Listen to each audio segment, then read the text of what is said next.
to Ponte Sor.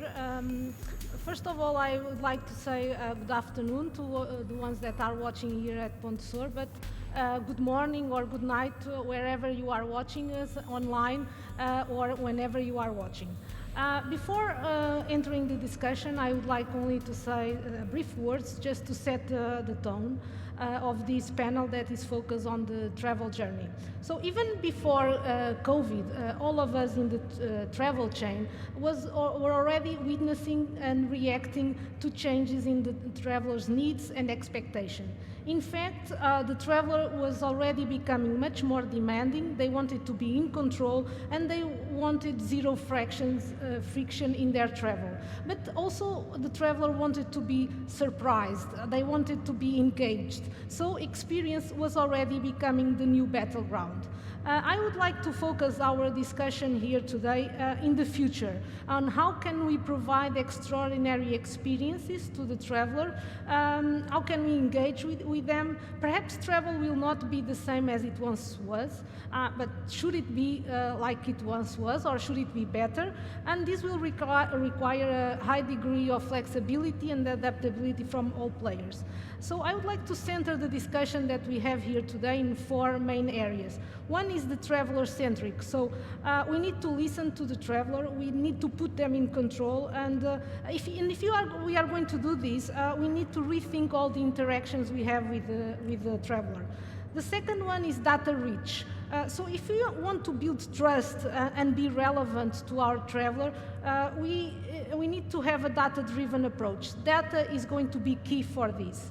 The third one is digitalization enabled. So to move forward in an ever agile environment and with constantly changing on travelers' expectations, now more than ever, organizations need to invest in digitalization. And finally, collaboration powered. So this is a very dynamic environment, so all of us in the travel sector need to work together so we can build back fast and accelerate growth. So that's the tone that we are going to have for this conversation. And I'm very lucky because I have here with me today an extraordinary set of people with different experiences along the travel chain and across the globe. To my left, first I have Roberto Antunes. He comes from the fast-moving consumer goods industry, having worked for Unilever and lived across the globe. He's currently the executive director of Nest Tourism Innovation Center, which was created 6 months before COVID. And it has as founding members entities like Tourism Portugal, Aeroportos, Google, and Microsoft. The main objective of Nest is to foster collaboration among different stakeholders and to anticipate trends and provide solutions. Then I have Francisco Pita, who has over 20 years of experience in the airport sector. He joined ANA in 2001 for the International Affairs Division, and since then he was responsible for aviation marketing and customer service in Faro Airport, and then moved to Lisbon as Deputy Director of Lisbon Airport, and he was also in the 2014 Aviation Marketing Department in ANA. Currently, he is a member of the Executive Committee of ANA as a Chief Commercial Officer, and is responsible for aero and extra-aero business, product development, economic, and pricing. Then I have Jean-Francois Leno, who has a growing reputation as a digital ID evangelist and combines his proficiency in transversal entrepreneurship and strategic thinking with a profound understanding of transformational trends. Currently, he is VP of Strategic Sales and Global Partnerships at Visionbox, a leading provider of seamless travel and digital identity solutions. And joining us from Singapore, I have Vimal Rai. He's a veteran travel practitioner and is driven by the pursuit of customer excellence within the travel, retail, and aviation ecosystem. He, in fact, wears many hats. By profession, he's a sales and marketing professional advising airlines on their digital transformation journey, and by passion, he's an investor and mentor to multiple travel tech startups who want to redefine the travel and how we travel. So currently, besides being a managing director of STRATEG Consulting, he's also EVP Global Sales and Marketing for Wi-Fi. I'd like to thank all of you to having accepted this invitation to be here today. And I will start my first question, it is to all of you, and I'd like to start with the most important side, of course, the traveler. Each traveler has different needs, and these needs even vary from trip to trip. But focus on your organizations. What are the most relevant needs each of you are currently focused or addressing, and how they can reshape the travel journey? And I'll start here with Roberto, that is most close to me. So, being the most ready for responding is the one which is close to. Thank you very much for welcoming me and for inviting Paula. Well, indeed, this is crucial, right? If we think that bags with wheels, they are no longer than 20 a couple of years ago, there's a lot that they come to life. They started, to appear. It is very important that we take traction on what are the needs and demands of tourists and travelers. And we ourselves are as well. At any point in instance, we are travelers. And we definitely have also driven this road of becoming more and more autonomous throughout the years. Every service, being banking, commuting with taxis and others, we got used for becoming autonomous, being really simplified, all the process and the ways that we deal and interface with the services. And this has brought us to the point that expectations, they cross lanes, meaning that the air travel and any kind of travel is also affected by the experience we have in a supermarket or any other point. It immediately raises the expectation that things can become more simple and more simplified. And we as well, to the point of the creation of data, which is actually what we deliver as an exchange for an improvement of services, a reduction on the time, or even more customization, we exchange data. We all do every day. We all provide data, and we do it gladly if there is a benefit. So none of us, I'm sure, has put restrictions on every kind of data delivery, personal, but we all do it at certain points because we see a benefit. And this is where we are at now, with huge potential to deliver really and to cater traveling services that can take into account my specific condition. Why I am traveling, and we see now a huge transformation of people traveling because of work, and not only work, it is not only business. We see these digital nomads. More and more we see people with this freedom of traveling and also working at the same time. We see huge groups, we see big families, we see more older people, because we are aging, and tourism and traveling is also accommodating the possibilities in a very democratic ways. And we all want to be treated same ways, and we all want that the services take into account our conditions. We all pay for a price, and we say, but they need to understand that I'm traveling with my grandpa, so whatever I found find in the journey, it needs to consider the fact that I'm traveling with my grandpa. And so this is the expectation, and this is where we have to move towards, to an absolute service that accounts for all these possibilities. The reasons that I'm traveling, who I'm traveling with, the mood that I'm carrying on the day that I'm traveling. And data is basically the way of capturing this information on a very timely manner, every day and at any time. We have the possibility to understand who people are, who we are, what are our needs. And so this is what we have really to leverage in a very, very quick way, because this is what will make us deliver what will be then a substantial appreciation of our services. Thank you. Francisco. Well, first of all, thank you, and my colleagues at the panel. For me, the key focus now needs to be how we actually deploy the solutions. If you look into the technology that is available now, this technology was available pre-COVID. There's nothing new here. If you look to the customer needs and expectations, they were already here before the pandemics. And we needed the pandemics and all this to show us that we really need to bring this into the airport business, which is really strange. For me as an airport guy, we actually needed COVID to show us how important it was to use technology that is there, that is available, and bring that to meet our customer needs and expectations that we know for a long time that there was an expectation for additional control over the journey, for additional simplicity, and all that. So it's quite curious that this was the kind of the turning point. And I think that we whole, as an industry, we have a big challenge here and a big responsibility to make sure that we actually bring this to life, to make sure that we don't forget about this and that we actually bring this to life. Because again, part of this pandemic's impact, part of it could have been minimized, its impact, if we were better prepared, namely with different types of processes, more biometrics, more contactless solutions. So I really hope that I think we need to focus, and we are at VANCI focusing on the future. We have already some projects we were developing pre-COVID using digital technology. I believe digital is here to stay. It will clearly be the key element reshaping the traveling in the future.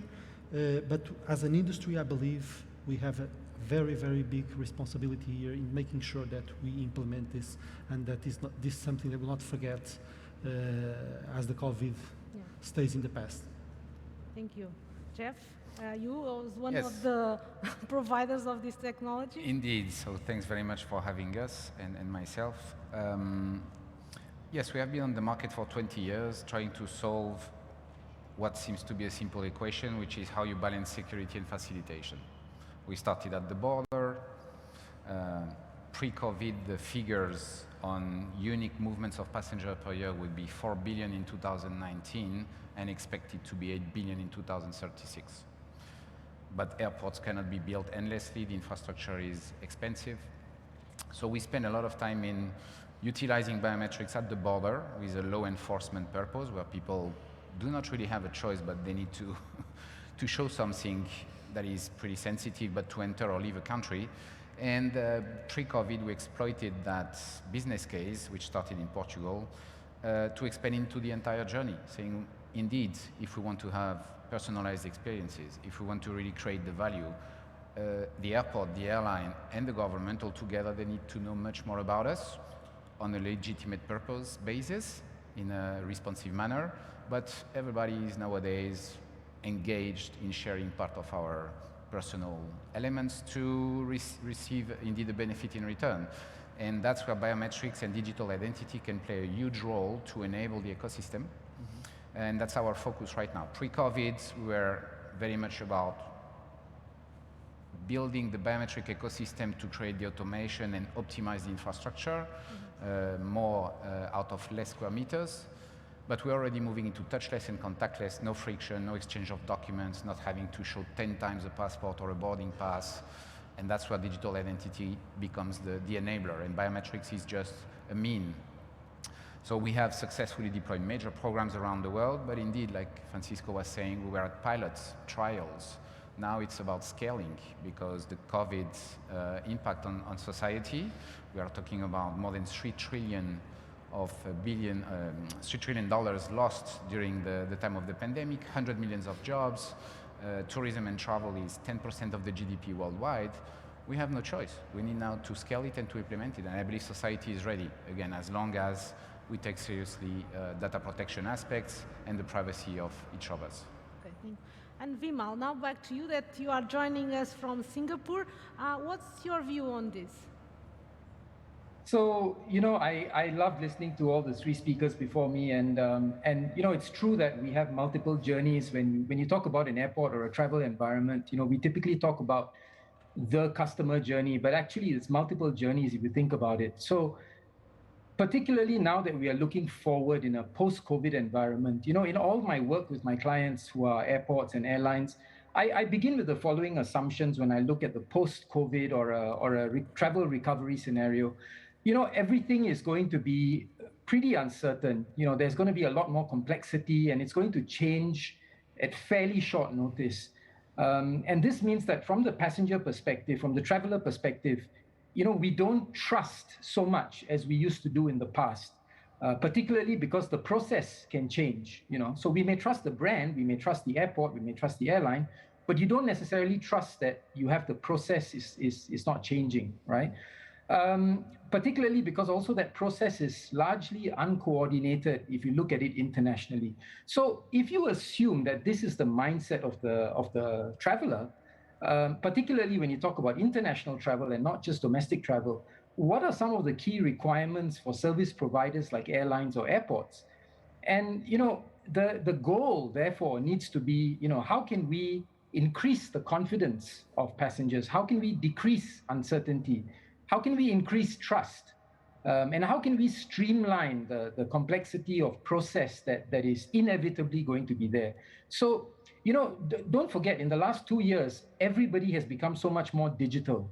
And as I think Roberto said, the net effect of all of this is that if everybody else is digital, including my restaurant and my supermarket, then why not airlines and airports, right?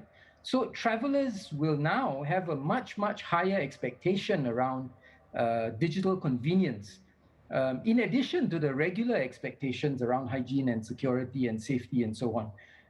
I like to use a phrase that I call the speed of digital, right? This is what customers are going to expect. Tomorrow, they're going to ask you, why can you not do this? Because everybody else is doing it. So in my opinion, I think there are three things that service providers like airlines and airports and agents are going to have to do. Firstly, we're going to have to invest in an innovative way in the passenger experience. I know that we are struggling for cash, we are struggling cash flows, but we have to find a way to be innovative about the passenger experience. And that means that while the focus is on digital and technology, don't forget the humanity. Don't forget your staff, right? So have the right digital systems, understand where the critical service moments are going to be for particular journeys, but also prepare your staff to deal in a humane way with the people. Don't forget, there is segments of people who are not so used to being digital, right? The older population, the younger population. So that's the first thing. And the second thing, which very few people seem to talk about, is, we need to reimagine our commercial and pricing propositions. This is very, very important because price is a signal to travelers and to passengers about the expectations, right? So if I charge you $5,000 for an air ticket, your expectations will go up. And if I charge you $50 for the same destination pair, your expectations will come down. So pricing and a pricing proposition is really, really important. You need to decide what is it that you're going to give away and what is it is going to be charged for, right? So that's the second thing. And the third thing is, let's stop talking about collaboration. Let's actually do it. Airports and airlines need to actually come together and start to collaborate. You need to bring startups into the ecosystem, and this is something which many airports and airlines are doing already. But don't forget, everybody needs to focus on the fact that one party cannot do everything. We need to rely on each other. So in summary, if you look at the future, we need to understand, that there are going to be multiple journeys. We need to have, people love to talk about personalized experiences, but I would say let's talk about relevant experiences. And let's aim to simplify and make it less complex and make it more humane for everybody when they travel. This is my vision of the future in a post-COVID travel environment. Okay, thank you, Vimal. Roberto, back to you. You have been working with startups, national and international startups. Many of them grew during the COVID or created during this phase. And I know that one of the big areas at Nest is big data. So how are the startups leveraging this in order to transform the travel journey? And how important is the collaboration between the different stakeholders in their success, and what is the impact of this collaboration? Yeah. Well, I see two things, a bit of opposites, because what has been thriving throughout this COVID times and the most recent times is the development of ideas and new services based on data. So in relation to what is more analogic ideas towards tourism, there is much more of incoming of ideas and solutions which are digitally based, which is already taking from the principles that there's a lot that you can do once you collect data. So the millions of chances. Of course, there has to be an insight, and I absolutely agree with what was said before. There has to be a human insight, so that there, at the end of any kind of services or which might have digital as an enabler, must provide a benefit, and it is a human benefit that at the end makes it a success. So there's more and more of startups coming in which are very interested on these principles of delivering what normally companies cannot do so quickly. We see these in FMCGs and also on big companies. It's a bit of dematerializing let's say, the components of a company, and to the benefit of those big companies that can take on the expertise, the high intelligence on specific things that a startup can bring, because they are normally focused on niche. And so niche tends to develop on very specific knowledge and opportunities that can be embedded by those companies, and that can provide them the understanding and then the operational opportunity to run those things faster, which normally you can't do that fast in big companies due to the decision-making processes. So there's a thrive in companies which think on opportunities as taking care of luggage, a thrive on companies that develop chatbots. So proliferation of chatbot in this last year, it is amazing. So the opportunity for you at any point in time to understand or take out your doubts or understand all the possibilities, interact with the service provider in a minute. This is something that, it was ignited by far, in these last periods. And also related not only for, let's say, what's more consumer facing, but also the operation itself. Lots of solutions in order to provide seamless experiences inside of a company. So the processes, the interoperability of different departments within a same company. There's a lot as well to handle on those aspects. And then, but on the other hand, and I said that this has been thriving, but on the other hand, the adoption and the proximity between this world of invention, of startups, and then the corporations, it's still yet quite, it's not as fluid as we would think it would be naturally at this point in time on the centering that we're living. There's still a bit of reluctancy, I believe, on deploying what was in the past capabilities that were in-house. And so this open-mindedness of running programs and growth programs taking into consideration that some of the components that we'll deliver, they are not in-house, and you will go to a third party, and you would use open data, or you would make use of a consortium made of innovators. This has to be felt and tried, because it is the future.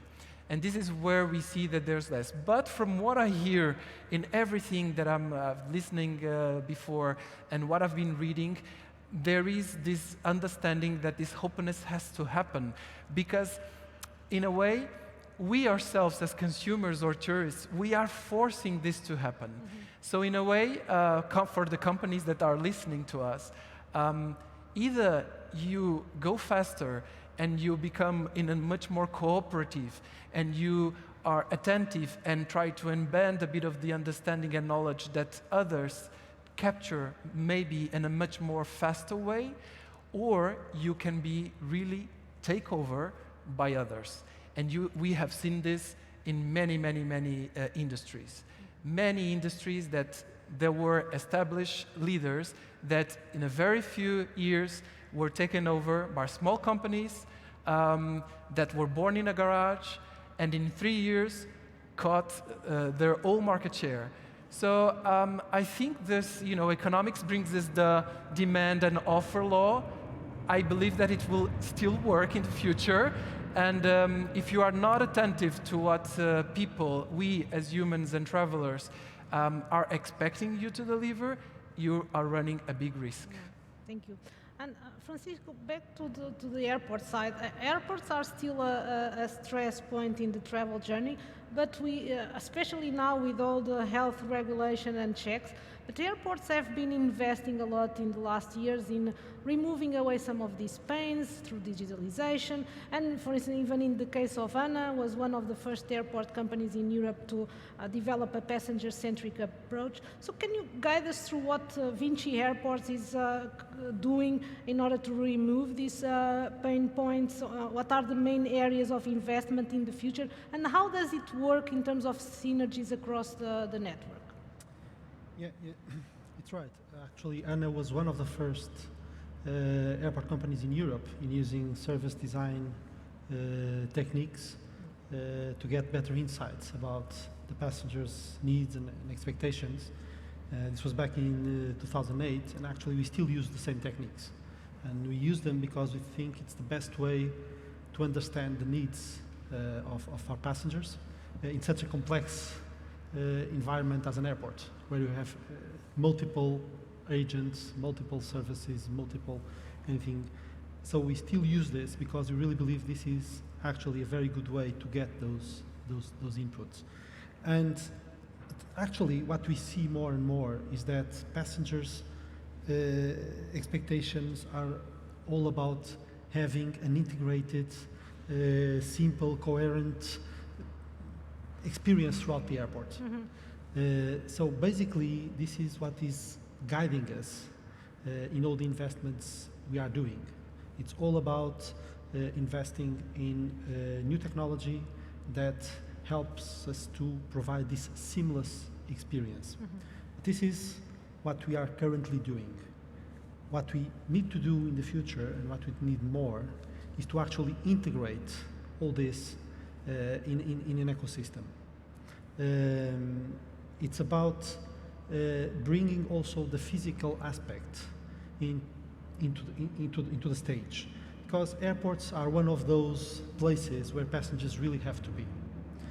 Passengers really need to be at the airport. There is no alternative so far. Maybe in the future there will be with teletransportation, but not now. So actually airports are an excellent showcase where you can combine that theory of the phygital, combining the physical and the digital aspects in providing this overall experience to passengers. Mm-hmm. And I think this will be the future, because one of the things that this combination will allow us to do in positioning the airports as places where airports need to be, where brands can be to show themselves to customers, where services can be provided, and putting all this together in an ecosystem together with the digital, this will add value to the process. And this will help us solve some of the problems that Vijay was identifying about who pays for this. I think even e-commerce sometimes needs some type of experiential thing, experiential part of it. So I believe that if we put all this together, we will have an excellent experience for passengers, and at the same time, we could have excellent driver for business. Okay, thank you. Jeff, Vision-Box was one of the first companies to develop a seamless product into the airport, within the airport environment, and is now evolving to an end-to-end passenger-centric system. When you discuss these, your products, your services with your clients around the globe, be airports, be governments, do you see different approach regarding the objectives they have, regarding how they see the travel journey, and how do you use because you're also global VP for global partnership, how do you use the partnerships in order to add value to your customers? Yeah, very good questions. So in terms of the different stakeholders approach, I wouldn't say it's very different from place to place around the world, but it's still very different between governments, airlines, and airports. They still have competitive or concurring objectives, and the fundamental missing part, and what we spend most of the time doing, is aligning the brains between public sector, private sector, and how you develop a business case.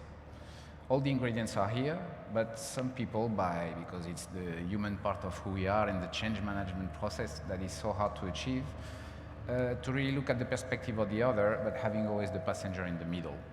And how do you foster collaboration, innovation around that objective, not just for the sake of seamless experiences and because it's about the brain power of the airport, of the airline, but bottom line, there is a CFO in each of those organizations who will say, okay, but in my P&L doesn't work. Show me the value of biometrics, show me the value of this. And here you really need to start to work in a different way, a bit more open books, cards on the table, and aligning the challenges, the missions of each based on government mandates or commercial objectives or concession models, and find the mechanic. And we have been working with so many organizations around the world that I believe we have detected and defined patterns on how to approach it on the different commercial models. Next to that, partnerships. Indeed, like Roberto was saying, I don't believe anymore that you can put your destiny in the hands of one big corporation. You need to have a sum of different parties, small, medium, large, the one that can act fast, think fast, develop fast, test fast, fail fast, and then you start to scale with a bit more muscle on using other infrastructure. So I'm looking at large-scale partners because we are still an SME, 500 people, and looking at startups, incubators to bring quick innovation. In the COVID space, that has been amazing what we were able to do in a few weeks that could have taken 10 years before. And that's what it's all about. Building the business case to the table, going through the use cases, testing, failing fast, and then you can start to scale. With one key element, that is resilience.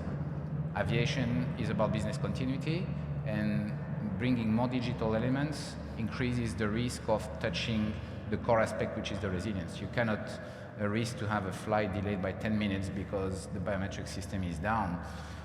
That's why we are facing a lot of legacy systems from the 80s, from the 90s. Now we need to get rid of it, but making sure it's still robust. And that's where also challenges are visible. Yeah, I'm sure.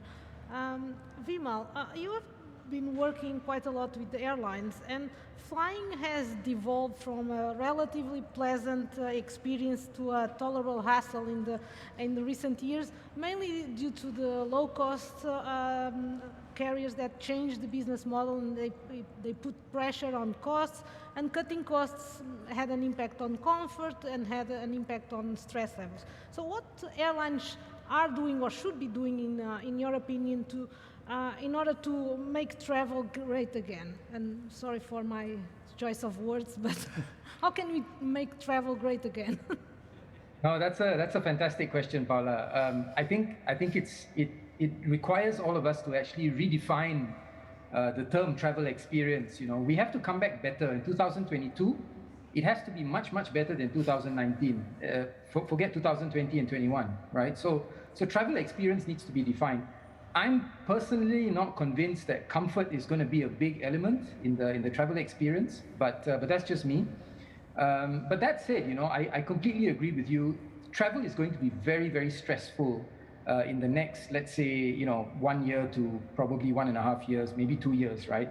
Unless you live in a region, perhaps like the EU, at some point, maybe when they start to harmonize. But largely, if you look at international travel, there's so much politics, there's so many problems. Travel is not harmonized at the moment. And what this means is that basically for passengers, it's going to be a very stressful experience. It's a very uncertain experience around paperwork, certificates, testing, visas, insurance, and so on and so forth. So if you ask me about what needs to happen to make travel great again from a passenger perspective, unfortunately, I think, you know, there's going to be a completely different discussion, and many of those expectations are not going to be attainable, in my opinion. But from an industry perspective internally, you know, what can we do as airlines and service providers and airports and so on? We need to basically figure out how do you minimize the stress as much as possible, right? So this includes providing timely information when irregular operations happen, when delays happen, particularly via mobile devices. This includes facilitating necessary processes in the customer journey, even if it's not your core process. So things like biometrics, you know, it's not part of the core airline process, it's a security requirement, but you need to facilitate it, right?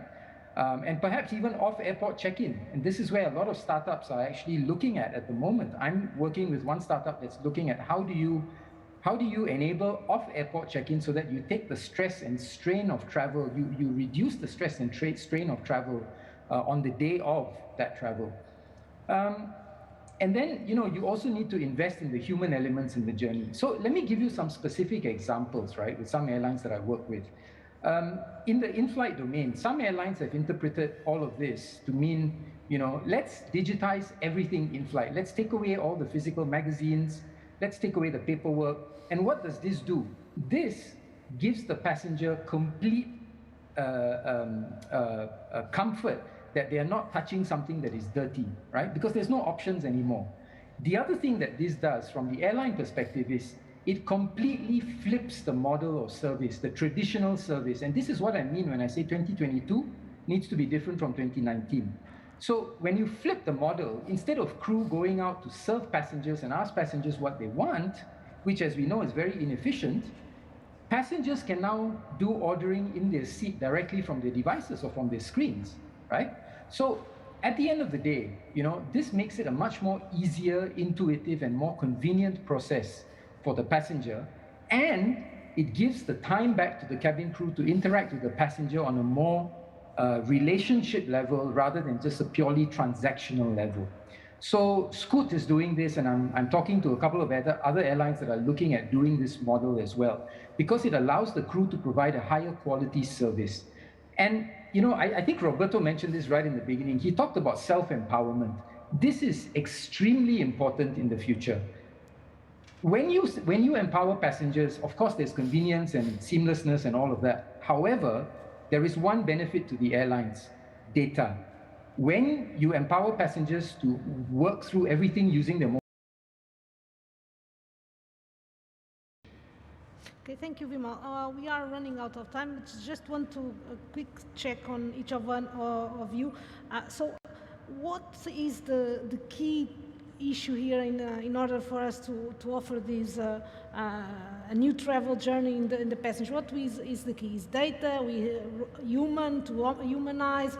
Is collaboration? What is for you where we can add value the most in this travel journey? I know it's a very large question. Just a few words from each of you. Well, I think in the introduction you touched it, so this customer-centric. And to me, it links very well to what was just mentioned about being really human. So really understand that behind someone who we commercialize whatever, there is the understanding of the value that it's being provided, given the humanity that it's being put behind. If who's exchanging something with me understands what I'm looking for and what are my needs. So at the end, it's being consumer-centric. Is use data or whatever. It doesn't have to be digital. It can be just people talking, but understanding really what are people looking for, because there's a lot of changes going on socially, demographics, the use of digital tools, etc., that open millions of possibilities. Francisco. Okay, of course I have to agree with Roberto. I mean, data is key, but I would put on top of that the relevance of this combination between the physical and the digital. I think this is where airports can really add value, again, because it's where you can combine the digital, the data, and also the fact of actually having real people in real places. And I think there's a lot of value into that. Okay. Jeff, from... Very well. I mean, from an industry solution provider perspective, we need standardization. To enable the full digital. There are still a lack of framework and norms between ICAO, IATA, and other organizations that will unlock the capability to become interoperable, to have a consistent experience across the world, and to focus on the human instead of still focusing on our own each little issues because we lack a framework. That's the main. Vimal, I don't know if you have a clock there, but hour is red. Just a few words on this to close, sure. To wrap it up. The key. I think self-empowerment is the key. So focus on empowering your customers, empowering your passengers, and focus on the human element. Okay, thank you very much. I'd like to thank all of our guests here today. And let's hope that this crisis will enable us to bring back the travel and that we can all work together to make this new travel journey to build back fast and grow together. Thank you very much all, and see you soon. Thank you. Thank you. Thank you. Thank you. Thank you.